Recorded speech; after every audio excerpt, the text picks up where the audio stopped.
I think my favourite thing about Jack is his personality. He is so affectionate.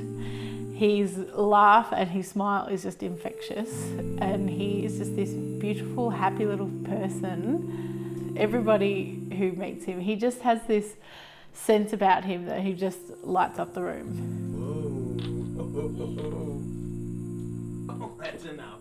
You're going to wreck something in a minute.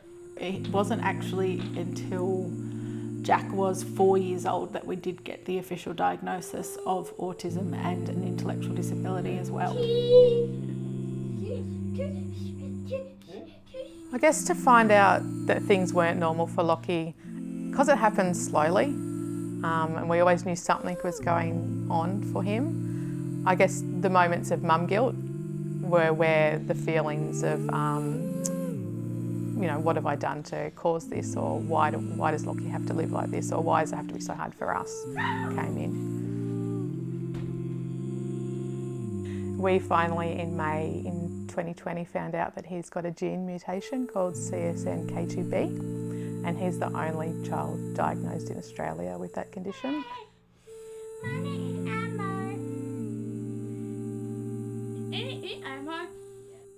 I guess the biggest things for Lochy are his speech and his fine motor. That's what sets him apart the most at school, certainly. And I guess intellectual disability, the delay of learning. Still can't read, although we would love to. He'll pick up a book and just, you know, try his hardest to make a story up, but he doesn't really attempt to follow the words. Oh! And one more beat! We are out in number and hammer, in number and hammer and waiting.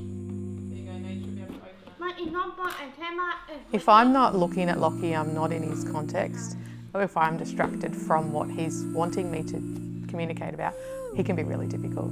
And if Lochy's telling a story that's from his imagination or from an experience that I wasn't part of, he can be really difficult to understand.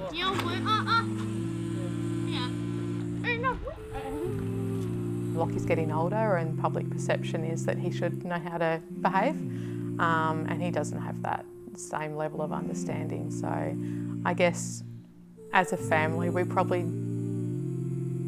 do less than we would if that wasn't an issue for us. And your hand. Okay.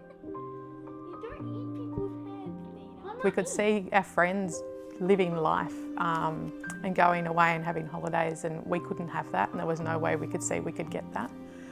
You know, see or hear of, you know, friends or other people, you know, going on weekends away and things like that, and they're just sort of not something we choose to do because that different sleeping environment or, you know, bathing environment, he just doesn't adjust well. So sometimes it's easier to just stay home. Yeah.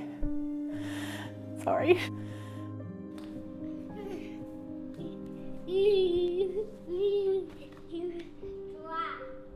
When he was born with a congenital birth defect called fibular hemimelia.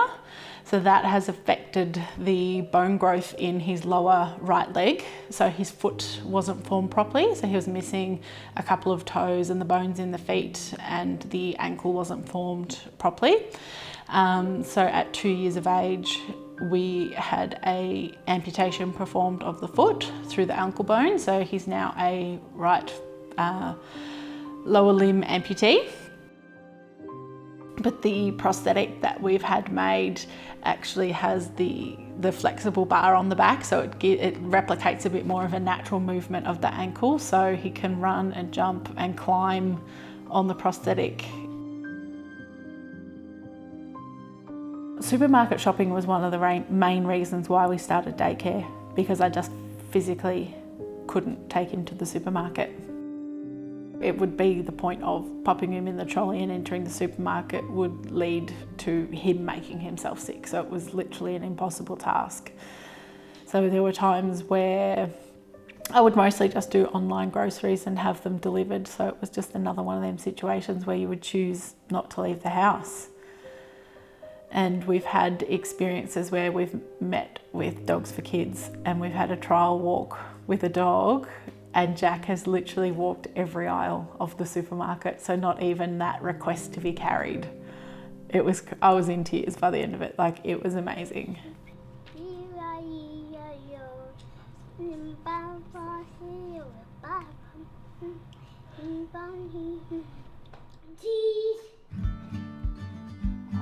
I am Katie. I work for Dogs for Kids. I'm actually the founder of the charity. So I started the charity back in 2012. And what we do is change the lives of children, families and communities by providing them with assistance and therapy dogs.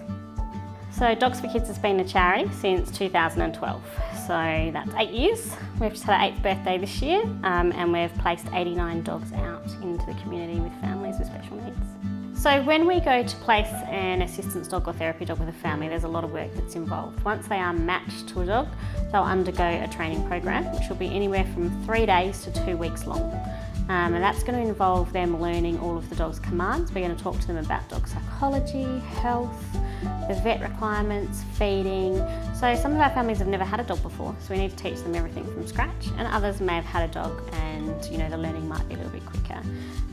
So once they've completed that program, that dog will start to live with them throughout that time, and they'll move into a 4-week trial, and that is to make sure that we have the fit right. We want to make sure the fit's right for our dogs, and families need to make sure the fit's right for their kids, and they know their kids best and we know our dogs best. So it's very much, we're both there to advocate for both parties.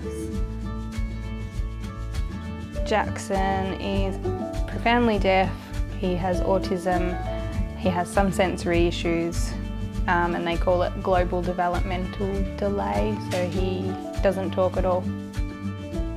We approached Dogs for Kids and talked with Katie about the type of dog that would be best for Jaxon, and they helped us figure out that a therapy dog would be good for him and his needs.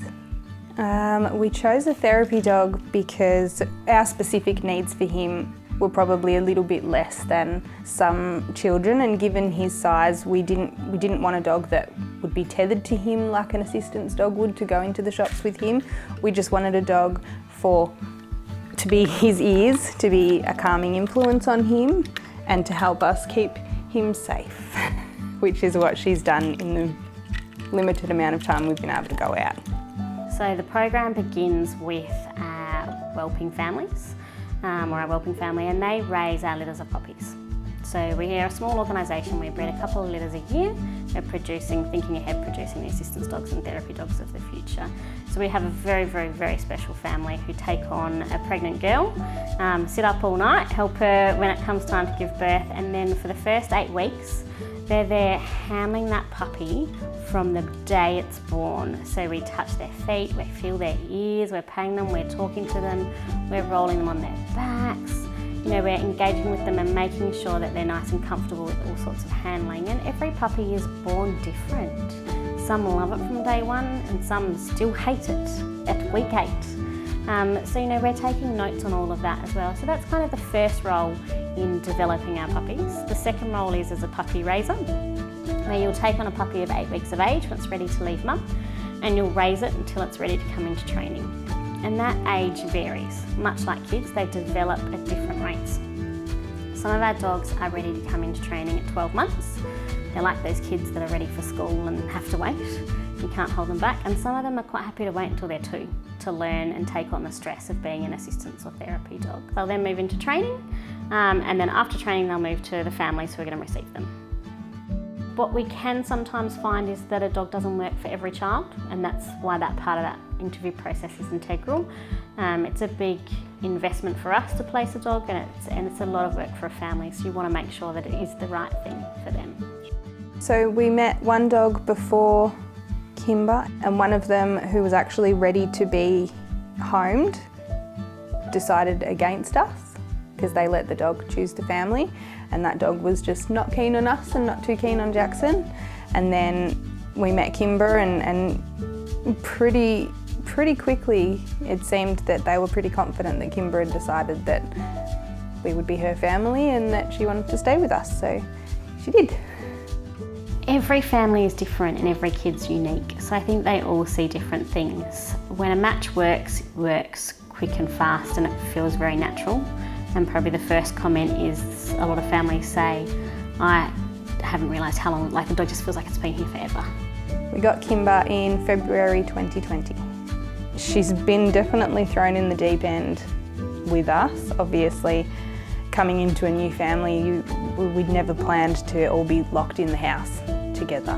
So we started out by her, she was coming to every school drop-off, every school pick-up. We would go for, you know, a little bit of a walk every morning and every afternoon, and then that all got shut down. So tension levels definitely rose for everybody in the house and even for Kimber. And she handled it absolutely beautifully. She, I think, kept us all sane. Not just Jaxon, but me and Kaylee as well. So I think our lives will change greatly by having an assistance dog. Katie's talked about, with the dog's training in particular, we'll do a lot of focus on staircases and things, because Jack, with his prosthetic leg, is still quite unsure about stairs, and of course all the handrails and everything are designed and built for adults. They're definitely not built for 4-year-olds. Things like walking down a hill, he can't do very successfully. He ends up just running because he can't control those sort of muscles in his legs to take it slowly. So he's sort of found great comfort in holding the handle on the dog's coat. He'll sort of approach to a gutter and then want you to pick him up it, because he just doesn't have that confidence or balance or that sort of concentration span to do it. But the walks that we've had with dogs, he does it straight away. Like it's amazing almost the confidence that the dog gives him when he's around it. You go through the process, you have the chat, and then you know you get your contracts and you know how much you need to fundraise for, and then you start doing that. And at no point do they say, you know, that you need the money before you're getting the dog, but you need to make sure that you're putting in a good effort to fundraise. It's heartbreaking finding out that your child's deaf. You know, you don't want that for your child. You want your child to live a normal life, and I think, you know, we sort of had a bit of a roller coaster with it because he had hearing aids when he was 8 weeks, and then we called it, we rolled on a roller coaster for a couple of years. So the hearing aids were doing what they had to do, and then his hearing levels dropped again, and then they talked about maybe surgery, and then he didn't need surgery, and then they all had to decide about the surgery. And then the autism came in when they realised that he wasn't developing speech like a neurotypical hearing child would. And that's when I think it all started to piece together that maybe all of the speech therapies and the OTs and all the therapies that we were doing weren't helping him communicate, because there was more going on that was hindering that. And you know, hours a week of therapy and all the stress and the worry, and then you realise that wasn't maybe ever going to work, but you would still do it all again to try. And finding the right therapists and, you know, getting people that have a rapport with him and understand him, it's very difficult. It's been a very long 6 years. It's no different to anything else in parenthood. You want to give your children the best, and you want to do the best that you can. And if you've hit a point where, you know, in introducing a dog into your family that happens to be a $10,000 therapy dog is the next best thing you can give to your child, you're going to do anything that you have to do. We see a reduction in anxiety, I think, in across the board in families, and that opens up the world for so many different things. When we can reduce that base level of anxiety, magic happens. Just this week I was chatting to a family, and they're like, their child never hugged them, never hugged their brother, never hugged them as parents. Since the dog's been in, it's been there for about 6 weeks, all of a sudden he goes up and he hugs his parents, and he'll offer his brother a hug. That's the only thing that's changed in their life. It's they're just super powerful, and it's respecting the individual and seeing what happens.